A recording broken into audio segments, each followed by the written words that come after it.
but it's Nathan Jones next.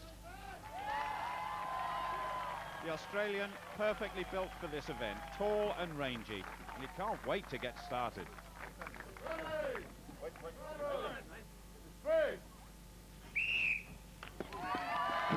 It really was a terrible moment for everybody last year when Nathan's arm was broken in the arm wrestling, but he's come here with tremendous determination to make up for that huge disappointment. I think we can safely say he's recovered.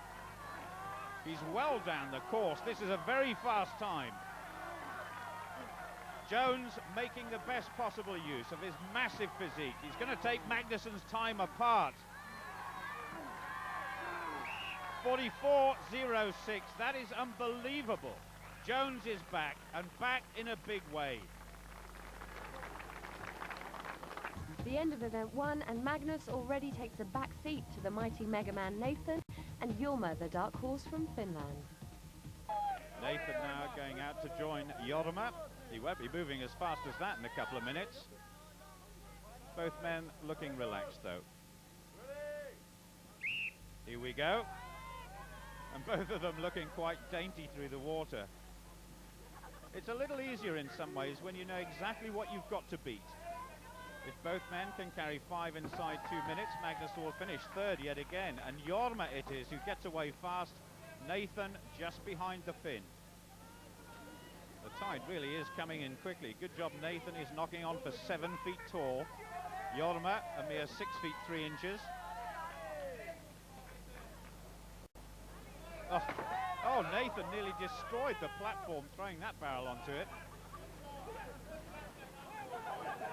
Jorma very fit and agile. Over halfway now, just under a minute left. And this actually spells real problems for Magnussen. If he does finish third again, that's a lot of points to make up with just 2 events to go.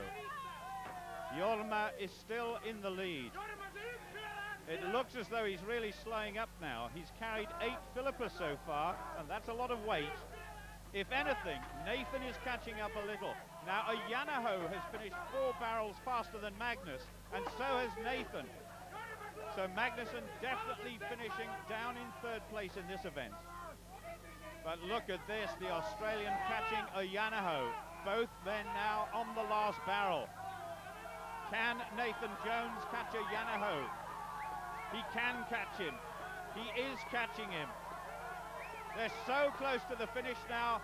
Yanaho's dropped his barrel and Jones's legs have given out.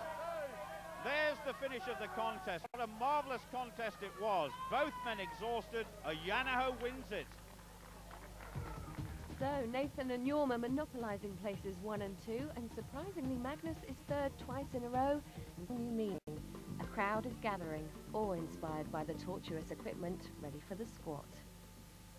Well, it's been a long competition already. We're going to join it with just Paul Lepic and Magnus left in. But the big news is that Nathan has retired after just 3 lifts, assuming it's going to be enough. Now, you must have done your homework all right in terms of the points, have you? Yeah, the points are fine. I'll be able to get... I'm very strong on the log lift, so I doubt any of these guys will beat me tomorrow. Well, that's bad news for Mag. Lifted to 437 kilograms last year in the Bahamas. So maybe he's even got something in reserve, but this is still a massive weight. The pressure on the shoulders is going to be agonizing.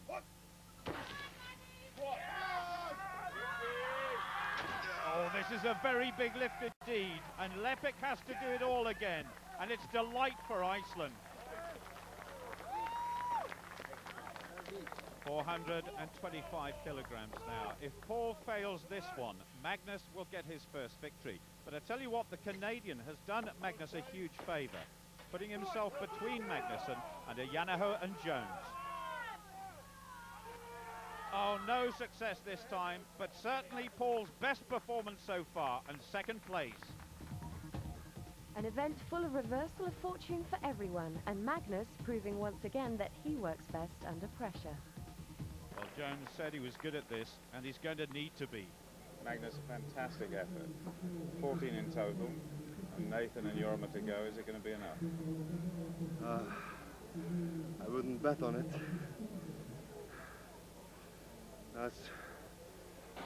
like I said before, it's really disadvantaged to go in front of them again. That's true enough, and with these two guys having arms the size of tree trunks, all Magnus can do is sit and sweat. This is to decide the places in the final. Oh, well, straight away, Nathan's in trouble. The referee discounting the first lift because he could not lock out that right arm. Yanaho drives it upwards. Magnus counting every lift. Jones really is having difficulty locking out that right arm. I wonder if last year's injury is having an effect on him here. Jones is really looking off balance, and neither of them are scoring as fast as Magnus was. Jones said he was good at this event, but he's beginning to struggle already. Now, even if a Yanaho doesn't beat Magnussen's score, as long as he beats Jones, he's going to go through to the final with the Icelander. There's just one repetition between the two of them. Jones's retirement from the squat could have been a huge miscalculation of judgment, giving a Yanaho an extra points advantage. Magnussen doesn't need a calculator to work out what's happening. The Finn really has got a solid physique, hasn't he? And Jones is finished, and that means Magnus is through.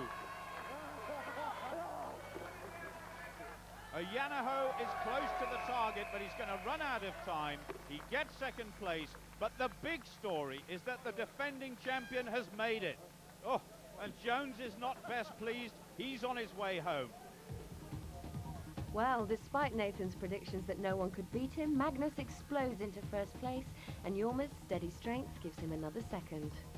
We have our first two qualifiers for the final. Magnus Magnussen along with Finland's new strength sensation,